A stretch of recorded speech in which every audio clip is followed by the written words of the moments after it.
அதுக்குள்ள விளம்பரம் போட்டுட்டானா? லட்சுமி அக்கா வந்துட்டாளா? கதவு திறந்துதான் இருக்கு, உள்ள வா. என்னக்கா உட்கார்ந்து டிவி பார்த்துட்டு இருக்கிய? வேலையெல்லாம் முடிஞ்சாச்சு, கொஞ்ச நேரம் போர் அடிக்குன்னு டிவியை போட்டேன். அதுக்குள்ள அட்வர்டைஸ்மெண்ட் போட்டுட்டான். ஏக்கா நம்ம தெருல ஒரு விஷயம் நடக்கு, நீங்க என்ன வீட்டுக்குள்ளே இருக்கிய? நம்ம தெருவிலையா? என்ன கீதா? ஆமாக்கா, நீங்க மட்டும் தான் வீட்டுக்குள்ளே இருக்கிய, எல்லாரும் தெருல தான் நின்று இருக்கோம். அப்படி என்ன வகை விஷயம்? ஏக்கா சின்ன பொண்ணுக்கும் அவன் மாமியாருக்கும் பயங்கர தகராறு. அப்படியா? சண்டைனா சண்டை, அப்படி ஒரு சண்டை. பாத்திரத்தெல்லாம் போட்டு உடைக்குது என்ன, பொருளை தூக்கி போட்டு உடைக்குது என்ன, அதை உட இதை உடன்னு ஒரே சவுண்டு தான். மரும கொண்டு வந்து பாத்திரத்தெல்லாம் போட்டு எடுத்து உடைச்சிருப்பான்னு நினைக்கேன். அப்ப மருமகளுக்கு கோவம் வராம இருக்குமா? மரும பின்னி பெடல் எடுத்துட்டா. மாமியாரி சும்மையா இருந்தா அது எப்படி சும்மா இருப்பா? ஏ அப்பா என்ன நல்ல தெரியுமா? நீங்களே இங்க இருந்து பாத்தியா? வீட்டுக்கு போனேடா? இல்லக்கோ, தெருவுல இருந்து பார்த்தாலே அவ வீட்டு ஜன்னல் தெரியும் பத்தில திறந்து கிடந்து, அந்தால அது வழியா பார்த்தோம். என்ன ஒரு வார்த்தை கூப்பிட்டு கூடாதா? லட்சுமிக்கோ நானும் இங்க இருந்து கூப்பிட்டேன், என்ன அணக்கமே இல்ல. டிவி பாத்துட்டு இருந்தோம்ல, அதான் சவுண்ட் கேட்டிருக்காது. என்ன நடந்துச்சு? மாமியாரி பாத்திரத்தை தேய்க்க சொன்னா போல இருக்கு. மருமகாரி நான் தேய்க்க மாட்டேன் வந்து பாரு அப்படின்ட்டா. பாத்திரத்தை தேய்க்க மாட்டேன்னு சொன்னாளா? ஆமா, அவ எங்க தேய்ப்பா? அவதான் 10 மணிக்கு எந்திரிச்சு வராளா, வேற எங்க இருந்து தேய்ப்பா பாத்திரத்தை? அவளுக்கு மாமியாரி பெட் காஃபி கொண்டு வந்து கொடுக்கணும்னு நினைக்கா. நம்மள அப்படியே இருந்த கல்யாணம் முடிஞ்ச புதுசுல எல்லா வேலையும் நம்ம மாமியாருக்கு பார்த்து எடுத்து கொடுக்கல.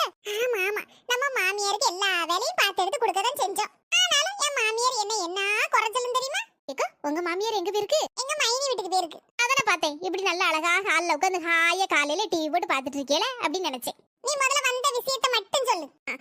சரி ஏக்கா, அந்தால மாமியார் என்ன சண்டை தெரியுமா? கடைசியில மாமியார் ஒப்பாரி வைக்க, மரும ஒப்பாரி வைக்க, 2 பேரும் ஒரே ஒப்பாரி. அட அநியாயமே, 2 பேரும் அழுதாளுவலா?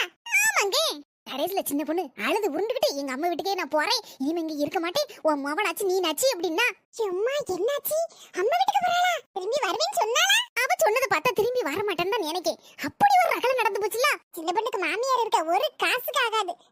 இந்த மருமோளச்சி காலம் கழிக்கலன்னா எந்த மருமோளச்சி காலம் கழிக்க போகுது? ஆமாக்கா, நீங்க சொல்றது சரிதான். நல்ல மருமக கிடைச்சிருக்கா, எல்லாம் கொண்டு வந்திருக்கா, சும்மையா வந்திருக்கா. 20 பவுன் நகை, 50,000 ரொக்கம், பாத்திரம் பண்டா எல்லாம் கொண்டு வந்திருக்கல்ல. ஐயோ பாவம் சின்ன பொண்ணு. நீங்க அப்படி பாவம் நினைக்கிய, ஆனா அவன் மாமியார் அப்படி நினைக்க மாட்டேங்க. எப்பண்டா மருமகாரி போவா, நிம்மதியா இருக்கலாம் அப்படின்னு நினைக்கி இருக்கும். அவன் மாமியாரும் அப்படியேப்பட்ட ஆள் தான். இன்னொரு விஷயம் தெரியுமாக்கா, இந்த சண்டையில சின்ன பொண்ணு அவன் மைனிகாரி இழுத்துட்டா. அப்படியா? மொவகாரியை இழுத்தா அம்மா சும்மா இருப்பாளா? மொவகாரியை சொன்னா தாகாரிக்கு கோவம் வரும்ல. உடனே சின்ன பொண்ணுக்கு மாமியாருக்கு பயங்கர கோவம் வந்துட்டு, என் மாவன் வரட்டும், என் மவளையும் பிரிச்சுட்டு அப்படி இப்படின்னு பேசி சங்கடப்படுத்தி போட்டுல. அந்த அளவுல சின்ன பொண்ணு பெட்டியை கட்டிட்டு ஊருக்கு போறேன்னு சொல்லிட்டா. இவ்வளவு நடந்திருக்கா? நான் தான் வீட்டுக்குள்ள கிடந்து டிவியை பார்த்துட்டு இருந்திருக்கேன். ஏக்கா அப்பப்ப ஏதாவது சத்தம் கேட்டுச்சுன்னா வெளியே வாங்க என்ன? சரி. இப்ப சின்ன பொண்ணு வீட்ல இருக்காளா இல்ல அம்மா வீட்டுக்கு போயிட்டாளா? துணிமணி எல்லாம் எடுத்து போட்ட மாதிரி இருந்துச்சு, அப்ப மடிச்சு எடுத்து வச்சுட்டு கிளம்பிடுவான்னு நினைக்கேங்கோ. ஐயே கடவுளே, மாமியார் இப்படியே மர்மோல விரட்டுவா. சரிக்கா, குழம்பெல்லாம் வச்சியே போல இருக்க. ஆமா, மீன் கறி வச்சேன். ஏக்கா மீன் கறியே வச்சியே? நீங்க வச்ச நல்ல வைப்பேல. எங்க வீட்ல சாம்பார் அவியல் தான் வச்சேன். என் மாப்பிள்ளை என்னத்தை கொடுத்தாலும் தின்னுட்டு போயிருவாரு. ஆனா எனக்கு தான் கொஞ்சோண்டு மீன் கறி இல்லைன்னா தொண்டையில இறங்காது.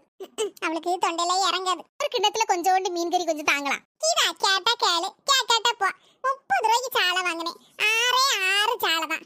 என் மாவன் 2 சாலையை வச்சு தின்னு போட்டான், என் மாவன் 2 சாலையை வச்சு தின்னு போட்டான். அடுத்தல என் மாப்பிள்ள வருவாரு, அவருக்கு 2 சாலை தான் இருக்கு. நான் வெறும் குழம்பு வச்சு தான் திங்கின்னு பாத்துக்க. அப்படியேக்கா? சரிக்கா, போயிட்டு வரேன்.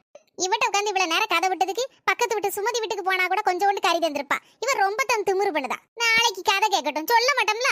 எம்மாடியோ கீதா சரியான ஆளாலாம் இருக்கா. எப்படியாவது மீன் கறியை வாங்கிட்டு போயிடலாம் நினைச்சா என்கிட்ட நடக்குமா?